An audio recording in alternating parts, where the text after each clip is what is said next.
What is your take on what happened to Jimmy Wanjigi? Jimmy Wanjigi belongs to the ruling class. Unfortunately, this is part of the eating chief, and these people have decided to close him out and eat alone. But if he were inside, we wouldn't have known anything.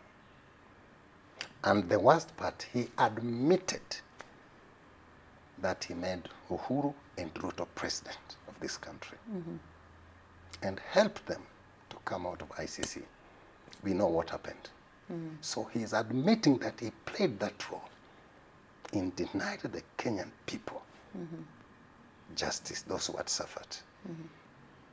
Pertaining to the Gen Z, the storm has subsidized, but the wind might come again. But should that not happen, the Kenyans should tighten their seatbelt, because we are going to have a bumpy road ahead up to 2027. Up to 2020. I don't ever slow up, no I don't take shit. I got no love for the fakeness. If you wanna play tough and wanna hate this, I'll always show up. I don't ever slow up, no I don't take shit. I got no love for the fakeness. If you wanna play tough and wanna. I have a guest with us today. His name is Owoko. He was a presidential aspirant. He's also aiming at trying it again and giving it a try and a shot in 2027. I would like to introduce him, but let me give him the privilege of introducing himself. So who are you? I'm Stephen Owoko, the chairman of independent candidates in Kenya, and 2022 presidential aspirant. As short as that. And that's it. And that's it. As simple as that. That's what I am. Kitu ingine? That's what I am. You are a presidential aspirant. Yes. How do you think you fared? I think that time we put our best foot forward. Because when you are entering the race of the presidential, it's not for a joke and not for the faint-hearted. It is for real people who want a real change for their country. And before you run for the president, is that you have to die first, because it's risky. I wanted to be president, but then the best candidate won. And that is it. How many votes did you garner? No, for now, the system did not allow us to be on the ballot. You are not on the ballot. We were not on the ballot, and not only myself, but we were many of us. Many of us. We went to the High Court, we went to the Supreme Court, but all we did not succeed. Yes. Okay, so I know you're going to be trying it again. But before we get there, let's talk about what we are seeing now in our country. What is your take on the revolution, the Gen Z revolution? What would you dream? What is your dream for our country? But let's start with the Gen Z revolution. I think we say that there's time for everything. And with the Gen Z, it was just a matter of time before it exploded. Unfortunately, it's like they were betrayed. And also good and also bad for our country. Why do you feel that there was betrayal? The betrayal was, we didn't expect that the people who were castigating the government and even had led demos against this government would go back now to salvage and save it from collapsing and from the hands of the Gen Zs. So that's the betrayal. Many of the young people were maimed, some died, and some we even don't know where they are. And then when you come now to celebrate and to take the position, it's like you are dancing on the grave and on the pain and the injury of those people who sacrificed themselves, those who wanted a better country. That's the betrayal. What is your take on Baba as a person? Baba as a person. I know he has a legacy, which at one point was very beautiful. I have seen people castigating him recently. So let's talk of the recent occurrences. What is your take with his recent trajectory? In a democracy, the world over, we have the leader and the opposition and so on. But in many countries, what people do not know, that democracy is a sham. The opposition is put there as a blockade against the frustrated citizen by giving them false hope. They don't mind. Next time we're in government, things will get better. It's a stopgap. So that's what has been happening. The political class in this country and many countries in Africa are one and the same.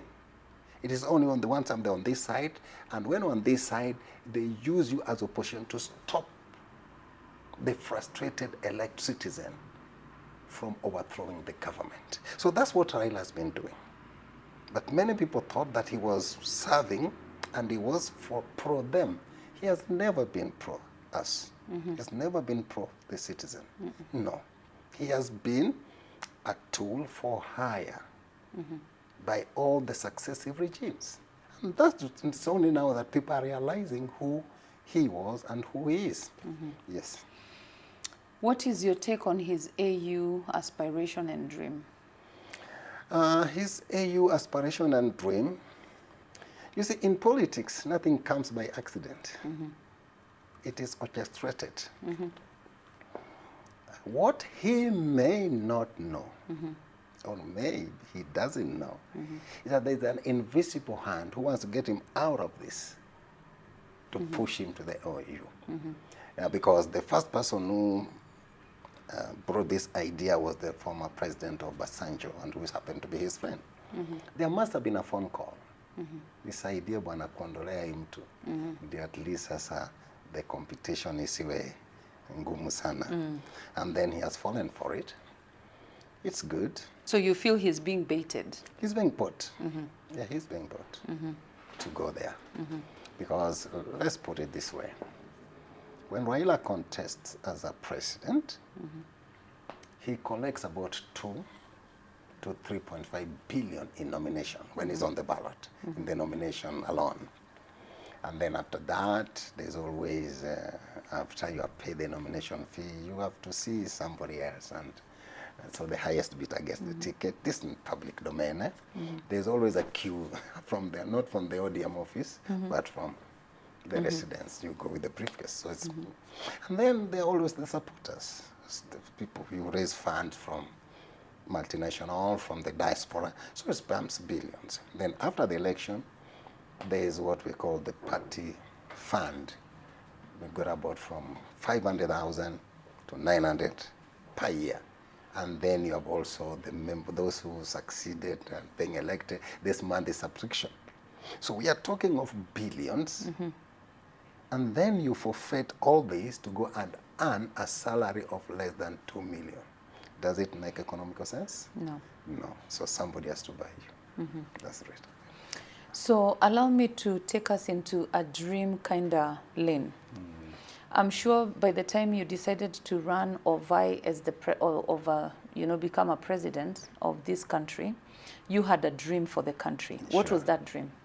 My dream, one, was to eliminate poverty in this country. Eliminate poverty. 2, make Kenya a debt-free. Debt-free. And to bridge the gap. And to make Kenya from underdeveloping to developed country from a span of 5 to 10 years. That was my dream. So are you telling me that you're capable of eliminating debt that has been there from the past within like 4 years, 5 years? Or make Kenya debt-free within your first term or second term?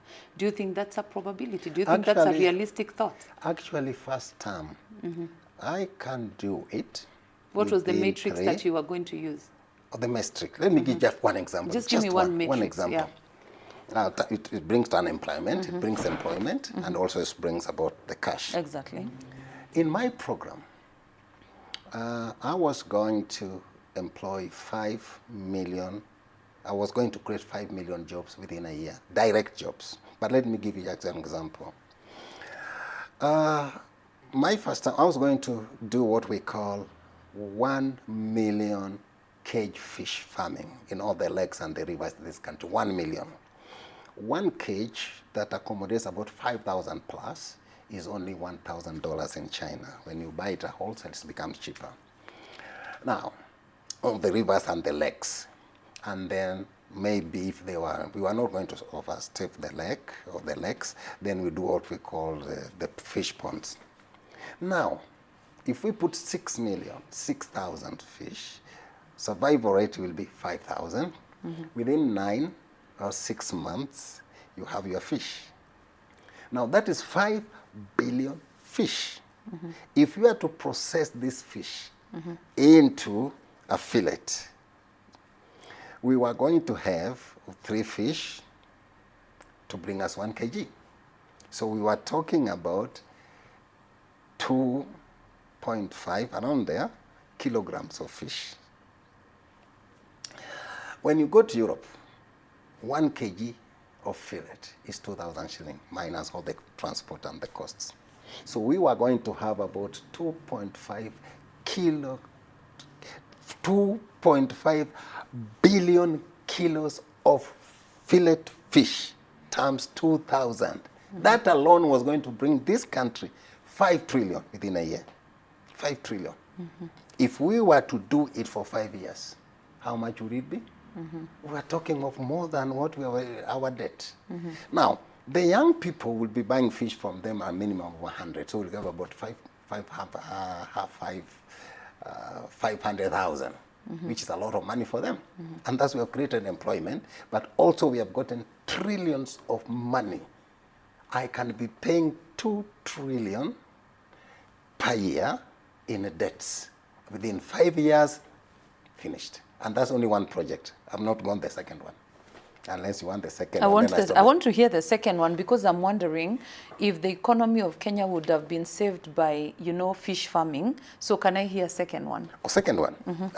You see, now my policy was that start with what you have to get what you don't have. But we already have coffee, we have tea, we have, natural resources other than fish. So what would make you feel that fish would have been the redeemer of our nation? Oh, good. Because fish is going to, you see, we have about, I was doing the statistics, we had about 7 million unemployed young people by then. That when I was running, I think now we are about 8 or 7 or 9. Now, I wanted to create employment for these people. And by giving them fish cages, I was going to employ 1 million, direct 1 million. At the same time, get trillions in return. Get trillion in return to pay our debt. Yeah, that's why I was going to this. Okay, I'll come to coffee later on, but let me use the second one now.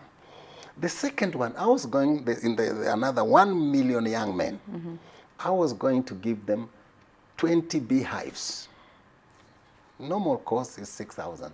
So 20 will be 120,000. Million young men. Now 75% of the Kenyan land is suitable for beekeeping.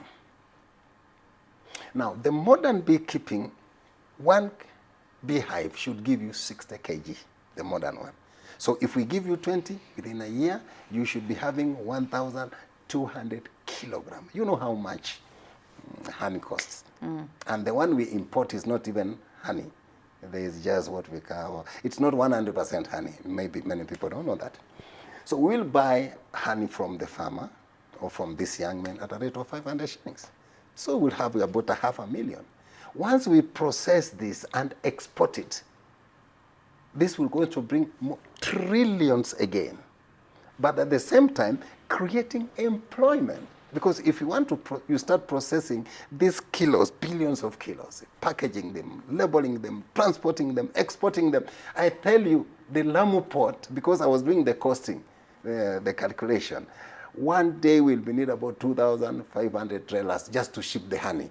Okay, let me stop there, and then we're not going into details. But that's how I was going to pay my debts. I've just stopped there now, because I had about 5 plans to create employment and to pay our debts. So tell us of your 5 plans. One was to create employment, to clear the debt. What were the other 3? The other 3, to eliminate poverty. Which comes under jobs. Which come under jobs. Because if Because you create somebody- jobs, then you eliminate poverty, right? Yes. So we have 2 points. I'm waiting for the other 3. The other 3. I will talk about poverty alleviation, which of course comes about meaningful employment. Because what we have is what is I call unemployment and underemployment. Now, underemployment is where somebody is earning a wage which is not enough to sustain him and his family comfortably. So those people, instead of, that's why they live in what I call as dump sites. People living in Kibera, Madare, those are not slums, those are dump sites. So because they are under employment, yes. Now, you may be employment, but you are poor. So what I was saying, and to create poverty, to fight poverty, is to bring the real employment, meaningful employment, where somebody is earning an amount of maybe $100,000 plus. Yes. So definitely, you are going to reduce poverty like the Chinese did by lifting so many millions out of poverty. And then to develop this country from development and developing to developed. Yes, so that we are also in the first world. Yeah, and that means that is simple. Without going into much details, how do we create, how do we develop? By going into industrialization. Kenya is agricultural country. Now, from a value chain, what I call industrial, agro-industrial revolution. Let me give you one example. I talk too much, I told you. No problem. We have what we call sugarcane, sugar. In all the leadership's mind, sugar is only for making, sugarcane is only making sugar. But one piece of sugarcane, this sugarcane brings, you produce white sugar, refined sugar, industrial sugar, brown sugar, block sugar, icing sugar. Those are how many factories? Several of them From in one one area. sugarcane. From one sugarcane. Once you have done with that, now you need, this what we call the waste, you use that to produce electricity. Yeah, there's a boiler and the turbine, so you use this waste. Now, as it moves and as you use them, you produce electricity. So anywhere where we have a sugar cane, it should be producing its electricity. So that's why the cost comes down. And extra electricity will be given to the farmers, almost for free. Yeah. Once you boil the water, you evaporate the water, you distill it. It becomes what we call distilled drinking water. You only enhance the mineral into it. This is what we call for battery water. It is the same, you put it in the what we call pharmaceutical water, where they use this to do A, B, C, D for mixing the powdered medicine. So those are several industries in the same area, industrial revolution. Once you have burned this, the waste, it becomes a sawdust, ashes. You make them into crystal. So the crystal, again, is used as a fertilizer in the same farm. Yes. Wow. In the fertilizer. Now, the molasses. Now, out of the molasses, you have the yeast. You have the citric acid. You have the ethanol. You have this, and what you call ethanol, what we use for alcohol and several spirits and so on. You get the point?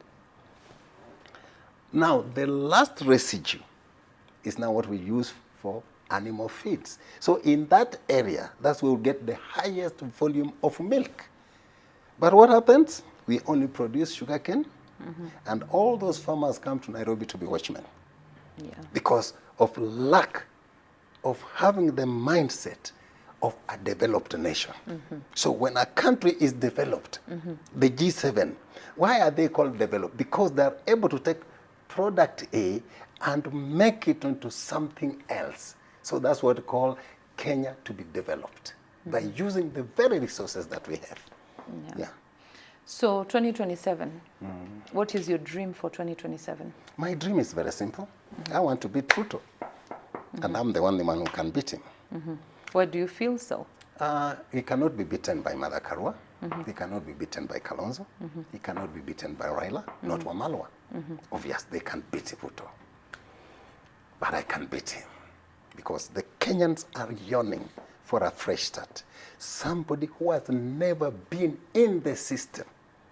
Because, as I said, all the political class, this one with the major parties we know, they all come from the former KANU. They're just, the stem is the KANU, the DNA is the KANU, and they're just the branches. So you cannot say that the fruit of this, the branch, this one is sweeter than this, when the tree is just one. So the Kenyan people are fed up with this political class. They just want to make them go away. So the ones that I'm talking about, the one have been in the system. And the problem we are having is because of what they did and what they did not do when they were part and parcel of the government. And the only person who have idea, whom is resonating well with the ideas that Kenya want is me. But this is how I'll beat him. President Ruto got 7 million votes.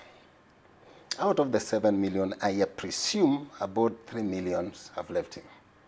Yeah, he's remained with his about 4 million. Why do you presume so? When we are doing statistics, okay. that is statistic, because elections are about numbers, Yes. and numbers don't lie. That's now according to our calculation, sketch, rough sketch. Raila also got about 7 million because there was a difference of 200. So when he has sold those votes to Ruto, now about 3 million also have not gone with him to Kenya Kwanza. So we assume Ruto has maintained his 7 million, the ones he bought from Raila and the one that he's got. So Ruto is starting the race with 7 million intact. Stephen Owoko is starting with 0. But according to our statistic, we had about 22 registered voters. 8 million did not vote. Now, the 8 million did not have faith in the two antagonists. That is Raila and that is Ruto. So the difference was the same. So they had no reason to vote. Okay. Plus the one that have now left them because of the frustration. So we are talking about another 7 million somewhere. So we are talking about 8 million plus 7 million. That is 15 versus 7. If we do the calculation about the outcome of the votes, it's normally 70, 60 to 7, put it 70. So if you do the statistics, about 70% of the voter turnout, it means the people who are frustrated with the president are more than the 7 million that he has. So beating him is easy. It's only now then the people having the reason for the others, those who are frustrated, to come out, what I call as holy anger, to say we are going to vote the man out. That is it. Once we are able to do that, to mobilize the people, it's like the young people to say, let's go and vote this man out. They will, because he's having 30% versus the 70%. Yeah, so it's not sitting pretty if you do the calculation.